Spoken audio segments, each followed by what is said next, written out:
ಸರ್ಕಾರದ ವಿರುದ್ಧ ಆರೋಪ ಮಾಡ್ತಾರೆ. SIT ರಚನೆ ಮಾಡಿ ಸರ್ಕಾರನೇ ಅಪಪ್ರಚಾರ ಮಾಡ್ತಿದೆ, ಇದು ಕುಮ್ಮಕ್ಕು ಕೊಡ್ತಿದೆ ಅಂತ ಬಿಜೆಪಿಯವರ ಆರೋಪ. ಬಿಜೆಪಿಯವ್ರ ಬಗ್ಗೆ ಯಾಕ್ರಿ ಮಾತಾಡ್ತೀರಾ ರೀ? ಬಿಜೆಪಿಯವರು ಚಕ್ಕ ಬಿದ್ರೆ ಚಕ್ಕ, ಭಾರ ಬಿದ್ರೆ ಭಾರ, ಹಿಂಗಂದ್ರೆ ಹಂಗೆ ಹೇಳ್ತಾರೆ, ಹಂಗಂದ್ರೆ ಹಿಂಗೆ ಹೇಳ್ತಾರೆ.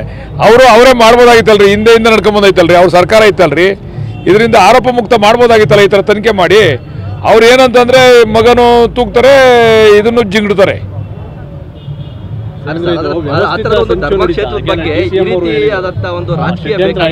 ಬಿಜೆಪಿಯವ್ರು ನೋಡ್ರಿ ಯಾವಾಗಲೂ ಕೂಡ ಧರ್ಮಾಧಾರಿತ ರಾಜಕೀಯ ಮಾಡ್ತಕ್ಕಂಥವ್ರು. ಅವ್ರಿಗೆ ನ್ಯಾಯ ಸತ್ಯ ಇವ್ಯಾವ ಹೊರಗಡೆ ಬರಬಾರ್ದು. ಅವ್ರಿಗೆ ಓಟಿನ ರಾಜಕಾರಣ. ಈಗ SIT ತನಿಖೆ ಮಾಡ್ತಾ ಇದೆ, ಸತ್ಯ ಆಚೆ ಕಡೆ ಬರ್ತದೆ ಅಂತ ಗೊತ್ತಾದ ತಕ್ಷಣನೇ ಓಡೋಗ್ಬಿಟ್ರಿ ಎಲ್ಲರೂ ಅದ್ರದ್ದು ಬೆನಿಫಿಟ್ ತಗೊಳಕ್ಕೆ. ಮೊದಲು ಸ್ವಾಗತ ಬಯಸಿದ್ರು, ಇಲ್ಲ ಇದಾಗಬೇಕು ಅಂತೇಳಿ ಸ್ವಾಗತ ಬಯಸಿದ್ರು. ಈಗ ಸತ್ಯ ಹೊರಗಡೆ ತರ್ತಾ ಇದ್ದಾರಲ್ಲ, ಸರ್ಕಾರಕ್ಕೆ ಗೊತ್ತಾಯ್ತು ಈಗ ಸತ್ಯ ಏನಾಗಿದೆ ಅಂತೇಳಿ. ಅದು ಗೊತ್ತಾಯ್ತದಂಗೆ ಇವ್ರು ಏನೋ ನಾವೇ ಮಾಡ್ಬಿಟ್ಟಿದ್ದೀವಿ ಅನ್ನಂಗೆ ಎಲ್ಲ ವೀರವೇಷ ಹಾಕೊಂಡು ಹೊರಟ್ಬಿಟ್ರು. ಒಂದು ತನಿಖೆ ನಡಿಬೇಕಾದ್ರೆ, ಒಂದು ಸರ್ಕಾರ ನಡೆಸ್ತಕ್ಕಂಥವ್ರು ತನಿಖೆ ನಡಿಬೇಕಾದ್ರೆ ಅಲ್ಲಿ ಮಧ್ಯ ಪ್ರವೇಶ ಮಾಡಬಾರ್ದು ಅಂತಕ್ಕಂಥ ಕನಿಷ್ಠ ಜ್ಞಾನ ಕೂಡ ಅವ್ರಿಗಿರಲಿಲ್ಲ. ಅಂದರೆ ಸರ್ ಈಗ ಈಗ ಬಂಧನ ಏನೋ ಆಗಿದೆ ಸರ್, ಅದಕ್ಕಿಂತ ಬಿಫೋರ್ ಅಂದರೆ ಒಂದು ಸ್ವಲ್ಪ ದಿನ ಕೆಳಗೆ DCM ಕೂಡ ಹೇಳಿದರು ಸರ್, ಧರ್ಮಸ್ಥಳದ ವಿರುದ್ಧ ಷಡ್ಯಂತ್ರ ನಡೀತಾ ಇದೆ ಅನ್ನೋದು. ಅದು ಈಗ ರಿವೀಲ್ ಆಗಿದೆ, ಆಗೈತಲ್ಲ. ಈಗ ತನಿಖೆಯಿಂದ ಹೊರಗಡೆ ಬಂದೈತಲ್ಲ. ಇನ್ನು ಮುಂದೆ ಇದು ಯಾವುದಕ್ಕೂ ಕೂಡ ಆಸ್ಪದ ಆಗೋದಿಲ್ಲ.